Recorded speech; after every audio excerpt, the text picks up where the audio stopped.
Now, let me give you 4 steps to good communication. Here are some of the components of communicating well that I think are important to keep in mind. First of all is have something good to say. And that's why we went into all these other words, developing this reservoir, this account. What that is to deliberately be gathering daily, consciously, better things to say. Have something good to say. Good communication takes conscious preparation. When you hear a story, you just say, oh, I'm sure I can use that in years to come. That's a great story. I got to remember that. I've got to keep that. I've got to store it. I've got to put it somewhere. Right? You're alert all day long in gathering up things to have something good to say. It is said that for every hour of public presentation, you need many days of conscious preparation. And the same is true of personal conversation. What you want to make sure is that from now on you don't treat conversations casually, because casualness brings casualties, not only on the freeway, but in conversation. Just make sure your conversations aren't casual. Now, they don't all have to be deadly serious, but almost every conversation is important. Communicating with other people is important. Exchanging ideas is important. Getting our feelings across is important. And if you treat it casually, sure enough, you just won't be much better at it a year from now, 2 years from now than you are today. You've got to treat it important. And part of the importance of treating a conversation, communication, seriously is to have something good to say. Here's another good word, research. Make your whole life process a research in this development of the reservoir for good communication. Now, if you've got a speech to make, or you're going to have a family council, or you're going to get together with somebody and you've got something important you're going to have to get across. Now, let me give you a good advice. Get ready for it. And sometimes getting ready is a matter of several days of taking some time throughout the day to get ready to get ready. However, if you're going to talk with somebody, we all need to develop a sort of a quick mindset of getting ready to talk to somebody. Putting it in gear, being conscious, being aware. That's called getting ready. But this whole process of getting ready to have something good to say is very important. Research. This is where your library comes in. We'll talk a little bit more about that under personal development. Library. Your journals. Taking notes. Capturing feelings and ideas. That's how you have something good to say. You do it deliberately, consciously. So that's number 1, have something good to say. First step to good communication. Here's the second step. Say it well. Part of communication is saying it well. And there are some key points on saying it well. Having a good conversation that gets your point across, but also gets the job done. Saying it well is a matter of repetition, conscious repetition. Some people say it over and over and over, but they don't get any better at it. But conscious participation, repetition, will help you to say it better. See, my first seminars, they were not that good. I'll admit that. But guess what? I did it again with the thought in mind of getting better. I did it again with the thought in mind of getting better. Okay? I practiced it some more. I did it some more. I went over it again. I went over it again. And sure enough, if you do it over and over and over and over consciously with the thought of getting better, guess what? Anybody can get better. People often wonder why I can do the evening seminar, 3.5 hours, most of you have been there, and I don't use any notes. Interesting. Once in a while someone asks me, how can you do 3.5 hours and you don't use any notes? And it's very simple. Anybody could do it. Guess why I'm able to do it? I've done it a few thousand times. See, if you do something a few thousand times consciously, sure enough, you will get better and better and better. So whatever you're doing now in the way of communication, the question to ask is, how long do you want it to take to get good at it? You say, well, I want to get good right away. Then you got to do it over and over and over and over. Repetition helps you to get better. So the second step to good communication is saying it well. Now, there's some other points on saying it well. Here they are. One, say it with sincerity. And I don't know any substitute for sincerity. Almost everybody wants the feeling from someone else that you are being sincere, that you're not playing games with me, that you're really disclosing to me your true feelings, your true awareness, what's going on in your life and your heart and your soul and your mind. Sincerity, there's no substitute for that. Once in a while, someone asks me, when the seminar's finished, they say, look, Mr. Rohn, everybody's gone now, but tell me the truth now. That story you tell about meeting Mr. Schoaf when you were 25 years old, and he hired you, you went to work for him, spent 5 years with him, he taught you the principles, how to turn your life around. Said, now that's just a story, right? That didn't really happen. Isn't that just a story to make all this sound good? Isn't that interesting that somebody would ask me if that was just a story or not, or if it really happened? To be sincere, it's got to be true. You just can't come up with sincerity telling an erroneous story.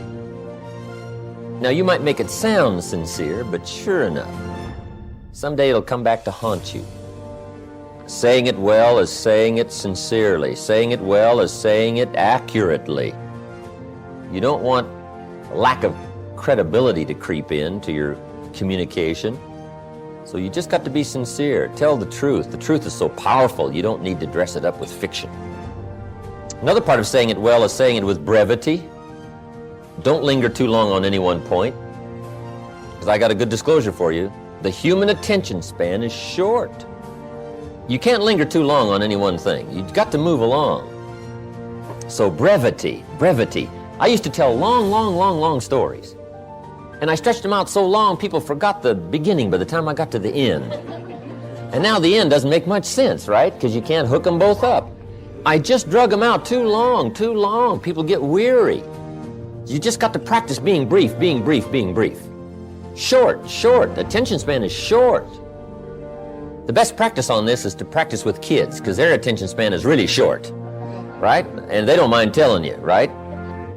You start talking to the kids, right? And kids say, how long is this going to take, right? I mean, right away they get the feeling you're going to take 30 seconds. And you should only take 10, right? I mean, they get bored right away. So short. Make your stories short. Be brief in your illustrations. If you're going to say, here's something that happened to me one time. Don't give people a feeling now that you're about to launch into a 20-minute story. Just make sure you get the feeling across that you're going to be brief. It isn't going to take long. You're going to get the story across. And I guess part of that is our high-powered, speeded-up way of living, especially in this country. But it is true. If you want to be effective in communication, you've got to be brief. On any one point, you can't linger long. And I think I've lingered long enough on that point. Next, saying it well is saying it with style. Now, part of style is your personal style. And this involves a whole lot of things. It can involve gestures. It can involve facial expressions. You talk with your eyes. You speak with your facial expressions as well as with your words. Some people talk more with their hands. That's part of your style. Gestures, all of that. Now here's the key on this, is to develop your own style. However, be a student of style. First, have something good to say. Second is to say it well. Consciously say it well. Practice saying it well. Get to where the words come more clearly, more freely. Things you used to stumble over when you talked a year ago, you just correct that. You just correct it and correct it so that now it flows better. Shorten the stories. Used to be long, now they're shorter. You just do all that consciously, so that you get better and better at it, saying it well. Okay, here's the third step to good communication. And Read the effect you're having. When you communicate, see, that's just major. Study your audience, whoever your audience may be. If it's one of your children, you just study what's happening to them while you're talking. Right? Look in their eyes, look in their face. Analyze what's going on between you and whoever you're talking to, another person. Whether it's a business conversation or a social conversation, you've got to be keenly aware of what's happening to whoever you're communicating with. Now, a real challenge is communicating with an audience. We had about 1,200 people the other night in Orange County, right?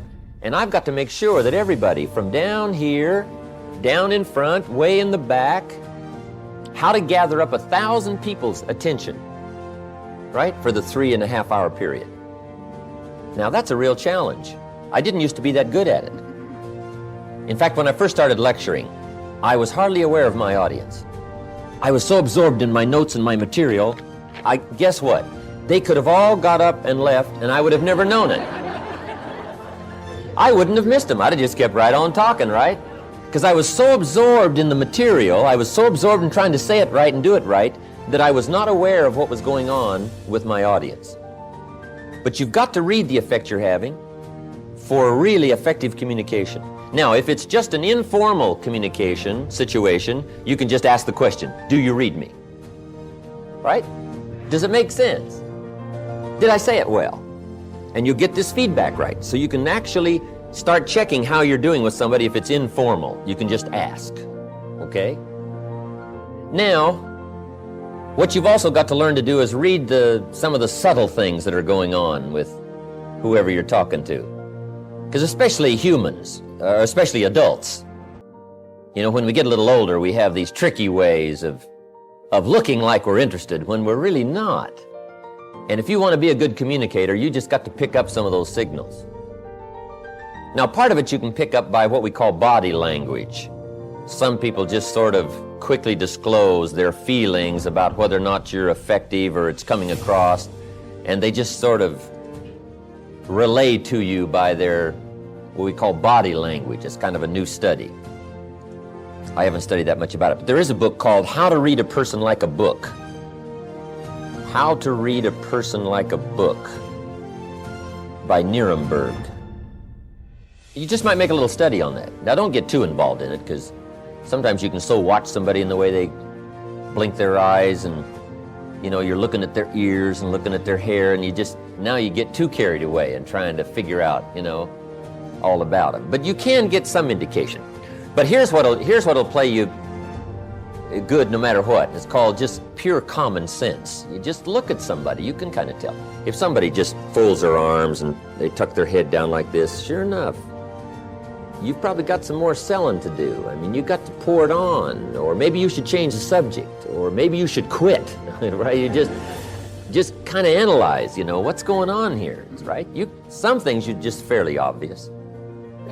You know, if a guy's leaning toward the door like this, it's probably a sign, right? I mean, you say, oh, I got it, right? It's clear. I've got a good word for the common sense approach, and it goes like this. Let the obvious be your best teacher. Whatever you do, don't ignore the obvious. You know, sometimes we say, oh, it couldn't be. Yes, it probably is. But adults especially, sometimes this is a bit tricky. People smile, nod their head like this, and they got you shut off, and you just don't know. Okay. Because in good communication, you cannot mistake courtesy for interest. Sometimes people will be courteous, but that doesn't mean they're interested. Now, if you mistake their courtesy for their interest, now, see, you've lost the hold on good communication. Also, you can also develop a sense of picking up signals. I think the women probably have it over on the men when it comes to this sort of sixth sense of being able to tell, no matter what the situation looks like. Women have this uncanny gift. I guess men can develop it, but the women already have it. You know, the antenna is out. I mean, they pick up signals nobody else can pick up. I mean, the men don't have a chance. I think part of it is because until the industrialized society came, women were primarily the protectors. The man was the provider, right? He was gone. He was out there getting the game or whatever, and the woman was the protector. So I think the woman has devised these incredible sensitivities to danger, what's going on, what's happening. Right? They're uncanny. Even the Bible says there's sheep and there's the shepherd, and then there's the wolves. That's what it says. Life is kind of like that, shepherd and sheep and wolves. It says also some wolves are so clever, they've learned to dress up like sheep and talk like sheep, I guess. That's what it says. Some are wolves in what? Sheep's clothes. Now, see, you got to be clever. Huh.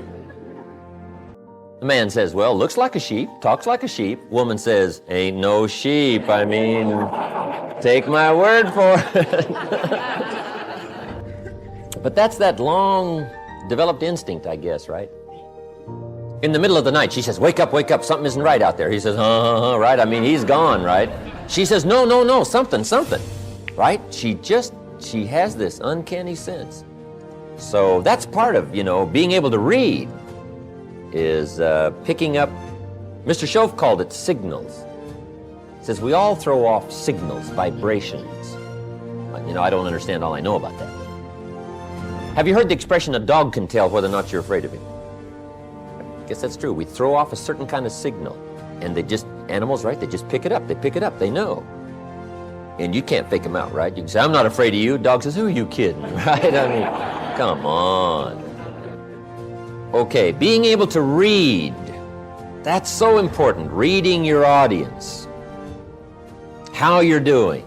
Should you speed up? Should you slow down? Should you change the subject? Should you be a little stronger?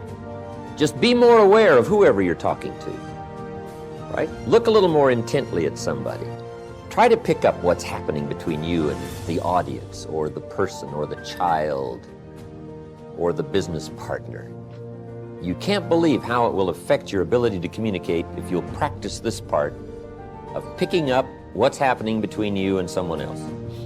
Now here's number 4. The 4th step to good communication is intensity. Strong feelings. Here's what changes the whole effectiveness of good communication. Strong feelings. In affecting other people with words, here's a key breakdown to keep in mind. And it goes like this. To affect other people with words, it's 20% what you know, and it's 80% how you feel. Feelings and emotions changes the whole outcome of communication. Intensity. Words loaded with emotion have the best effect. Words might be like a little straight pin. Right? When a guy buys a shirt, right? It's got all these little pins in it, right? Where they pin all together. So you start pulling out all these straight pins. What if I took one of those straight pins and I threw it at you, this little straight pin, and it reached you, hit you in the face or hit you in the arm, hand somewhere, right? You'd feel it if I threw that little straight pin at you. What if I took that straight pin and wired it to the end of an iron bar about that long, right? And I let you have it with that. See, I could drive that pin right through your heart, right? Now, the pin is the words, and the iron bar is the emotions, the feelings, the awareness, the uniqueness of all of that mysterious stuff that humans are made of.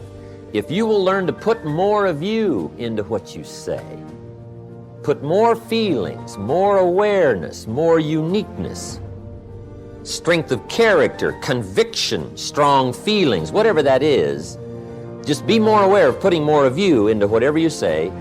That's that iron bar that drives what you say to the heart, to the mind, and gets the job done. Words loaded with emotion. Now, you must also learn to measure your emotions. Okay? You don't want a major outburst for a minor point. Learn to measure it.